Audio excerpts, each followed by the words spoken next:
Innat tasawwufa kullahu lahwal adab wa minal awarifi fatluban huwa awwilah.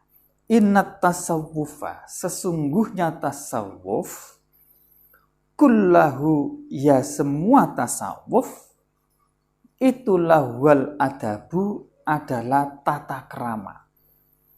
Jadi inti dari tasawuf itu tata krama.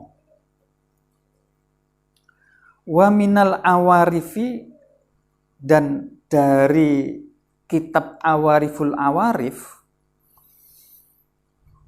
fatluban, sungguh carilah engkau, hu, akan kitab Awariful Awarif, wa awwila, dan wa awwila, dan tetanggenan dan berpedomanlah kamu, atau berpegang teguhlah kamu, wa awwila, dan berpegang teguhlah kamu kepada kitab Awariful Awarif.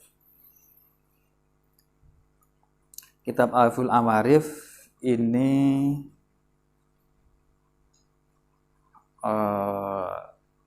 dikarang oleh Asy-Syuhrawardi kalau nggak salah ya.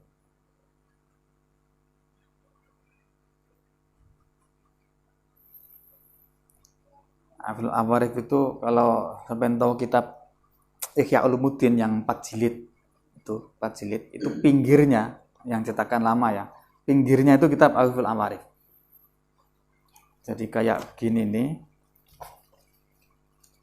Yang kalau Ihya ya, yang Ihya itu yang tengah, pinggirnya ini itu Awariful Awarif. Jadi bisa sampai cek nanti di sana. Rekomendasinya Kiai Musannaf ini kalau ingin paham betul tentang ilmu tasawuf, direkomendasikan untuk dicari di sana, di kitab namanya Awariful Awarif karya Asy-Syuhrawardi misal. Itu di pinggirnya kitab Ihya Ulumuddin.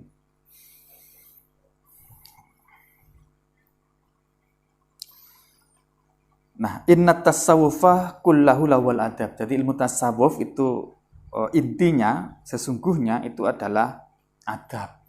Jadi sudah lebih dari sekedar syariat sebetulnya.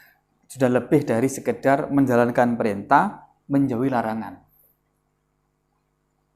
Kalau menjalankan perintah larangan selesai ya selesai. Nah, tapi untuk tasawuf itu harus lebih dari itu, yaitu tata kramane. Ketika misalkan kalau sholat itu kan Allahu Akbar, ngiling ingat apa saja itu kan sah menurut aturan fikih. Tapi itu enggak beradab kepada Gusti Allah. Coba bayangkan ya. Sholat di depan, sholat ya. Allahu Akbar menghadap Gusti Allah. Tapi hatinya kemana-mana. Hatinya tidak menghadap kepada Allah. Itu kan ibarat sampai menghadap Pak Presiden, begini menghadap, tapi hatinya enggak ikut menghadap. Ini kan ngenyak kepada presiden. Nah, itu sudah bahasan tasawuf itu. Bagaimana menghadirkan hati ketika sholat, itu sudah menetap. Fikihnya, syariatnya, pokoknya sepenting syarat rukunnya terpenuhi, selesai. Urusan hati itu di luar. Nah, tasawuf itu adabnya tadi itu. Bagaimana menundukkan hati, bagaimana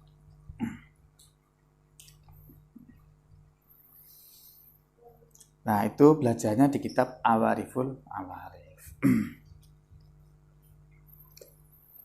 Tasawuf itu intinya adalah adab. Adab apa sih? Maksudnya begini, adab itu. Jadi, at-tasawufu kulluhu adab. Nah, setiap waktu, setiap detik yang kita lalui, itu ada tuntutan adab kepada Allah. Setiap kondisi, itu ada tuntutan adab kepada Allah. Iya maksudnya ya. Misalkan sampai seneng itu ada adabnya, bagaimana adab seneng pas kondisi seneng kepada Allah itu kayak apa. Kalau kita cek itu kan gini, di dalam kitab ini disebutkan ada 4 kondisi yang selalu dilalui oleh manusia. Yang pertama kondisi nikmat. Yang kedua, kondisi mendapatkan cobaan, musibah, kayak corona seperti sekarang ini misalnya. Kemudian ada kondisi pas taat. pas ngaji gini, ini namanya kondisi pas taat. Ada kondisi pas maksiat.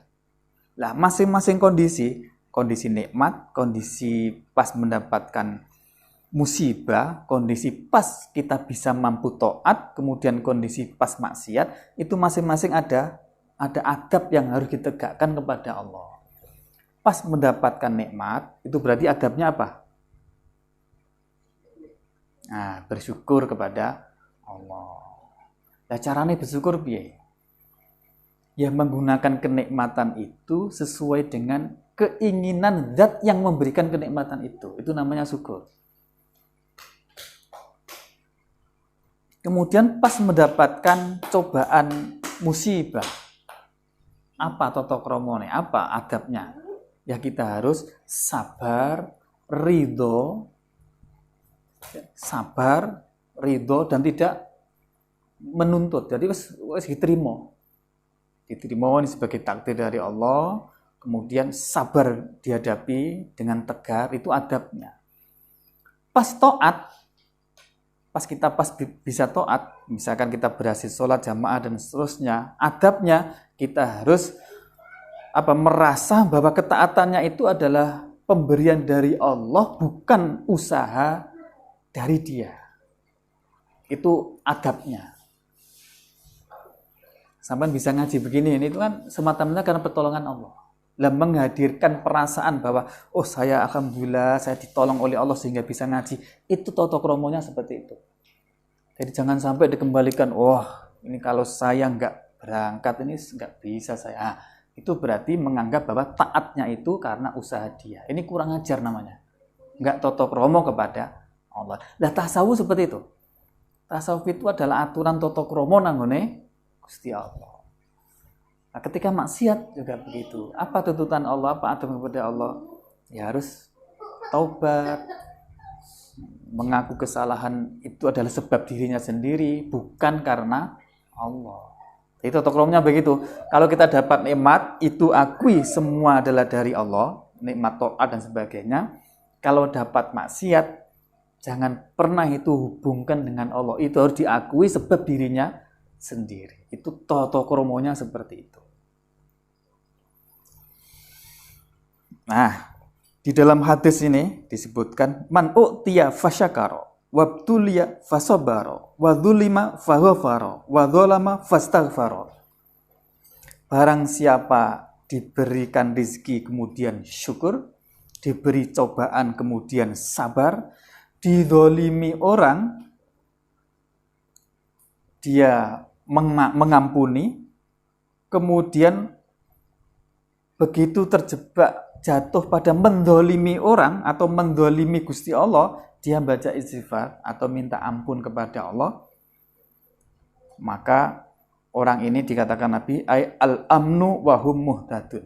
Orang ini nanti di akhirat aman dari siksa neraka, wa hum muhtadun, dan selama di dunianya dia akan selalu mendapatkan petunjuk dari Allah. Jadi ketika Kanjeng Nabi bilang begitu, man a'ta fasyakara wa betulia fasabara wa dzulima faghfara wa dzalama fastaghfara. Kemudian Kanjeng Nabi diam. Para sahabat kemudian bertanya, terus apa Kanjeng Nabi? Jadi nunggu-nunggu begitu kira. Kok pengen segera dikasih tahu. Kemudian dijawab Kanjeng Nabi, al-amnu wa hum muhtadun. Orang seperti itu akan dijamin Allah aman nanti dari siksa neraka, dan dia selama hidupnya akan muhtadun, mendapatkan hidayah.